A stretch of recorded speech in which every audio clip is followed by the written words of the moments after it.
we're here with Maggie at Gunners Firearms. How are you doing today, Maggie? Doing great, Mark. Welcome back to Gunners, everybody. Been a while. Yeah, it has been a while. It's been a good while. Couple months. But that's good because that gives us a chance to talk about what's been going on. So there's this new executive orders came out. Okay. And I know you and I haven't talked in depth about this, but according to the last regime, if you looked at the website, there was a piece about holding FFLs accountable to agree where there's little to no wiggle room for mistakes. Oh. Now, I don't know how that affected you on the ground here, but from what I understand, the new executive orders are really orders to examine all the rules that have been made over the last 4 years, all of the different things that are applying, and how it is affecting specifically FFLs. Oh my gosh. So there is actually published information on the ATF.gov website, and everyone can go and access this information online. And it shows the previous 4 years of FFLs, and it shows if they have been closed, and it actually shows what city, what state it was in. It goes through and it lists the number of FFL closings per year, and it was eye-opening to see how those numbers exponentially grew in 4 years. Like the first year, it was like, 50 or so retired a license. By the end, we're multiple hundreds down into this list. And it's every year was a significant increase in the number of FFLs that were forced out of business, either through clerical errors. And I don't know how they were graded or what grading scale, because remember, these are still individual humans that have to go through and check everything too. So, I mean, there is a small margin of human error that you're going to find on any paperwork. On this side of the counter, definitely on your side of the counter, but and then when they come through and they audit and they check us, they're going to find some errors too. Hopefully, for God's sakes, we're not making terrible errors that would get us closed, but... Well, it's almost impossible. I was a science teacher, and I don't agree with doing anything without errors. Like, there's no way you're doing anything without errors. Yeah. Like, because if you and I did the exact same thing, we would have different results because we're two different people. And yes. So I always thought that was a little brutal, kind of, because it felt like a one strike you're out kind of thing is what it read like. Like, what it looked like, I don't know, but what it read like was... You make a mistake, you're out. And that's exactly, for 4 years, kind of what it felt like. Like, okay, if you screw up, so how, I guess my big question would be, it probably feels different, but is it different? Like, does it, I don't know. It's another day that ends in Y. We woke up, we're here.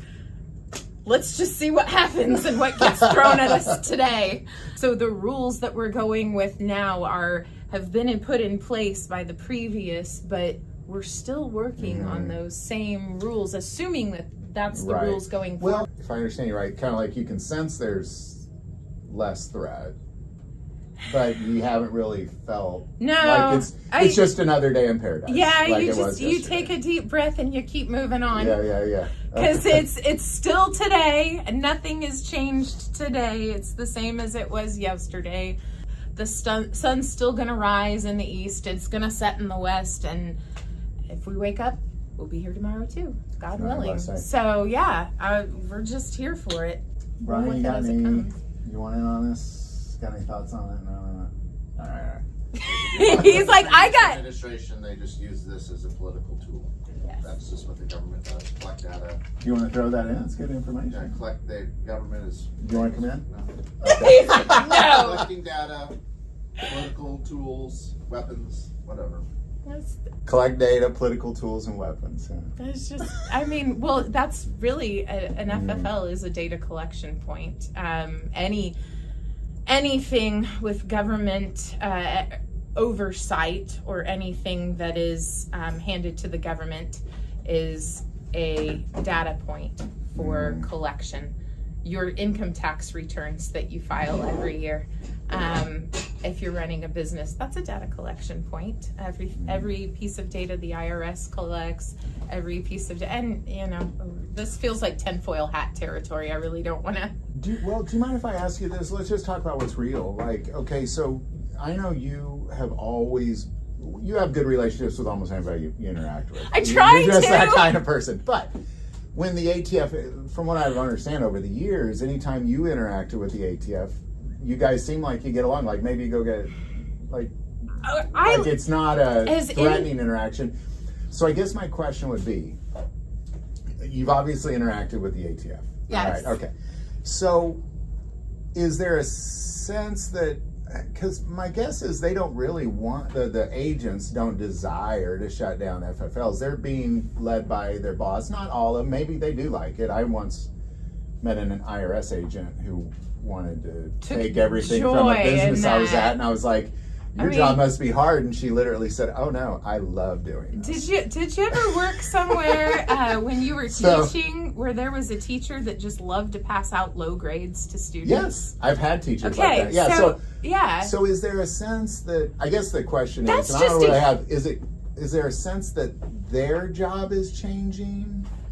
Their job is always constantly in flux. If you think about it, with every 4 years, their boss has a new boss, and that new boss is telling them, and it's just, pardon the expression, but is just rolling down the hill. Yeah, I guess. And so it's gotta fall somewhere, and it's gotta fall on someone. So yeah, you get great ones in there, wonderful human beings that are a joy to work with, to work for, and to interact with. And then you kind of get the salty ones in the bunch that you get the ones you don't really want to interact with.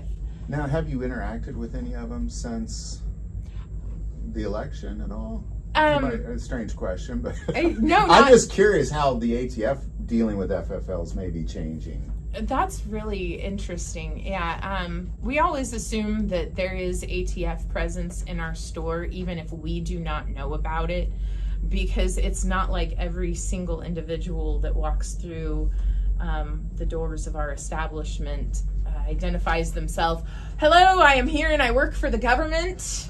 I'm just here on my own personal time to do some personal shopping, but while I'm here, I'm also kind of just listening to see how you're going about your business in your day and how you are interacting with your customers, and yeah, so you really don't know. And so you just kind of go off the assumption that everybody is there to tattle on you to the government for what you're going to do wrong, or everybody's just there to, make you double check and look twice. So the next time that the ATF come in, would you ask them, like, how are things going? I always do. I'd be really curious. I always do. How that's going to affect. I'm really interested in how it's all going to affect you guys here, or just really FFLs across the country, because as I read that executive order, that was really a piece that I thought, that is something I've not ever really seen, as somebody saying, well, how is all these things affecting the FFLs? So here's a question. Hey, Brian, have you gotten a call yet from the ATF going, Brian, how can we make your life at Gunners easier? Have I, lately, or? Have you ever gotten a call from I've had them come in and, and ask you how they can make your life better? Make it better? They don't word it that way. No, that is not in there. That's not how they word it, but they do come in.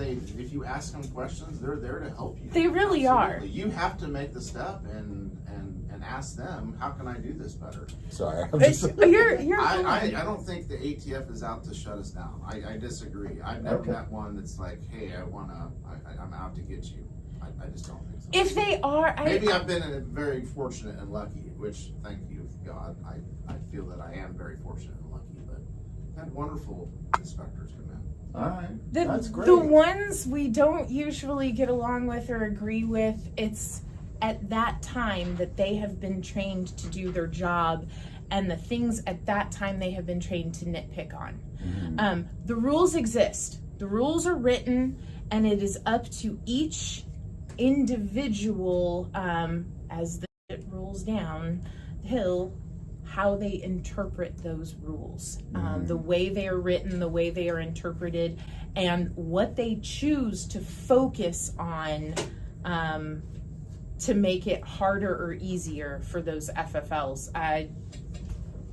Football reference, neutral zone infractions. There was the neutral zone infractions have always been a rule written into NFL, but how often are those rules enforced? And if you look, my husband just watched a video on this, and I kind of caught it secondhand, and so it was saying that, you know, hey, this rule's always been there, but if you look back historically, in certain years, in certain decades, and in certain times, different rules are enforced more or less than others. And it seems to just be on a whim of, maybe it's a whim, maybe it's not, maybe it's somebody going, yeah, we really need to look at this a little more. Maybe we've been too lenient, or maybe we need to, maybe we've been too strict and we need a little more grace there. So, rules exist. Rules are already there, and it's just up to the interpretation of each regime change, the individuals that are auditing, what their boss is expected, how their boss is expected to perform at their job and the results they are expected of them, and then their boss's boss, and all the way up the chain. So really in the end, it sounds like, because I've said this in many videos, and I've even said this to my wife when she's worried about what's going on in the world, and I always say, well, if you just kind of turn off the news and you turn off your phone and you just look at what's in front of you, nothing's really different. Really wrong. Nothing's really changed. Like nothing's really changed. And if the ATF comes in, like, it's just the same guy that you dealt with before, he just has a different boss. Exactly. And he is who he is. He's still a human. It's not like he was a lover of FFLs and then he got a new boss and he just hates him all of a sudden, and now he's got a different boss and now he loves him again. It's really just that you're dealing with humans, and if you shut off the noise, and what data they want to collect at that time. So like, hey, you know, here's what we're looking for. If you find too many of these data collection points, we're going to... So you would have been in trouble no matter who the president was if you had a bunch of if you're making errors, and really if they seem intent on shutting you down, it's usually because they have a reason, because they've either been poking, they've been sending people in poking at that FFL just to see if they can get the dealer to cross a line. Oh, well, okay, that's a gift. This is not usually how we do it, but for you, we'll make an exception. I gotcha. They're looking for those, you know... We'll break the rules for you. Oh, I didn't know you were an undercover agent. Oops! You can't break a rule for any... If you break a rule for one person, you're going to break them for everybody. You're going to be in trouble at some point. So just don't break a rule, and you don't ever have to worry about that. So if you just stick to the rules that you have put in place for your business and the way you operate, then you'll be fine. Well, in each FFL as well, you know, depending on where you're at, you're dealing with a different branch of the ATF, and those guys have different bosses too. Very much so. Yeah. And within the auditors that we see and within the agents that we have access to, they rotate too, because there is a small number of them and they have to cover a large square footage of area for their state, their regions, their districts, whatever.